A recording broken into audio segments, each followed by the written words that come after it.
Halo teman-teman, perkenalkan nama saya Leandri Tahir, NIM 250111539.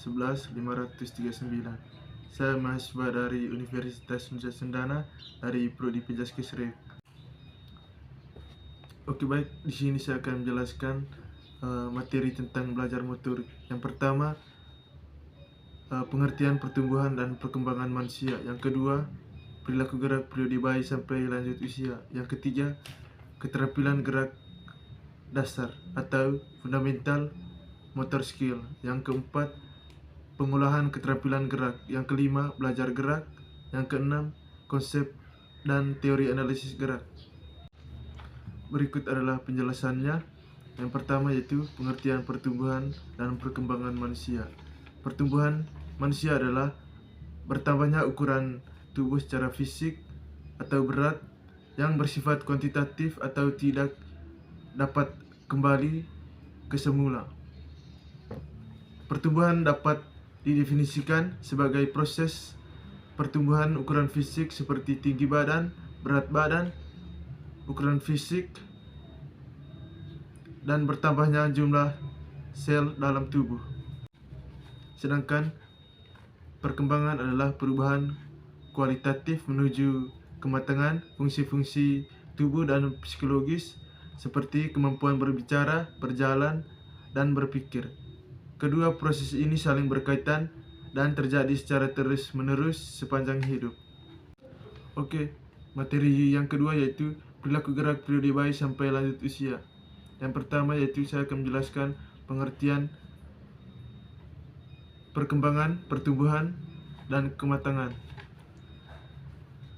Perkembangan dan pertumbuhan merupakan kata yang berbeda tetapi keduanya saling memiliki makna yang bersama,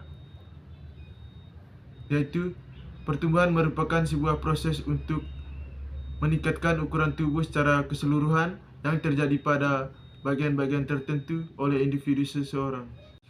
Sedangkan kematangan adalah suatu proses yang mengarah pada kemajuan dalam bentuk sifat kuantitatif dari perkembangan biologis. Yang berikut, gerak periode bayi. Gerak periode bayi dimulai dari mengendalikan gerak kepala, lalu berlanjut ke leher, dan seterusnya hingga mencapai kemampuan berjalan dan melompat pada akhir masa bayi. Yang berikut, tahapan-tahapan perkembangan gerak pada bayi. Dimulai dari 0 sampai 12 bulan. Yang pertama, usia 0 sampai 4 bulan atau gerakan awal, seperti mengangkat kepala dan dada saat tengkurap. Yang kedua, usia 4 sampai 6 bulan atau mulai terkontrol, seperti berguling atau bayi sudah bisa berguling, meraih dan memegang mainan. Yang ketiga, usia 7 sampai 9 bulan atau gerakan bisa duduk. Yang ketiga, usia 7 sampai 9 bulan atau duduk dan merangkak. Yang keempat, usia 9 sampai 12 bulan. Di sini bayi bisa berdiri dan berjalan. Materi yang ketiga yaitu keterampilan gerak dasar atau fundamental motor skill. Gerakan ini adalah gerakan-gerakan efisien yang menjadi fondasi untuk semua aktivitas fisik yang lebih kompleks seperti berolahraga. Keterampilan ini dibagi menjadi 3 bagian utama, yaitu yang pertama, gerak lokomotor. Gerakan ini bertujuan memindah tubuh dari satu ke tempat lain. Yang kedua, keterampilan mengendalikan objek. Keterampilan ini yang melibatkan penggunaan objek seperti bola, contohnya melempar dan menangkap dan memukul bola. Yang ketiga, keterampilan stabilitas. Gerakan ini melibatkan atau menjaga keseimbangan tubuh seperti menyeimbangkan atau memutar. Materi yang keempat adalah pengolahan keterampilan gerak. Yang pertama, pengertian keterampilan gerak. Keterampilan gerak adalah kemampuan seseorang dalam melakukan suatu gerakan yang melibatkan koordinasi sistem saraf, otot, sehingga menghasilkan suatu aktivitas yang terarah dan bertujuan. Keterampilan gerak berdasarkan struktur gerakan. Yang pertama, keterampilan gerak diskrit. Keterampilan gerak diskrit adalah jenis keterampilan motorik yang ditandai dengan adanya gerakan awal dan akhir yang jelas, berlangsung dalam waktu singkat, serta biasanya berfokus pada suatu tindakan yang dapat diulang secara konsisten. Yang kedua, keterampilan diskrit. Keterampilan diskrit adalah keterampilan motorik yang dibentuk dari rangkaian beberapa keterampilan diskrit yang disusun secara berurutan sehingga menghasilkan suatu rangkaian gerak yang lebih kompleks dan memiliki tujuan tertentu. Yang ketiga, keterampilan gerak kontinu. Keterampilan gerak kontinu adalah keterampilan yang dilakukan seseorang berulang-ulang dan tidak memiliki awal maupun akhir yang luas, sehingga gerakan berlangsung dan tanpa ada pola penyelesaian yang pasti. Materi yang kelima yaitu belajar gerak.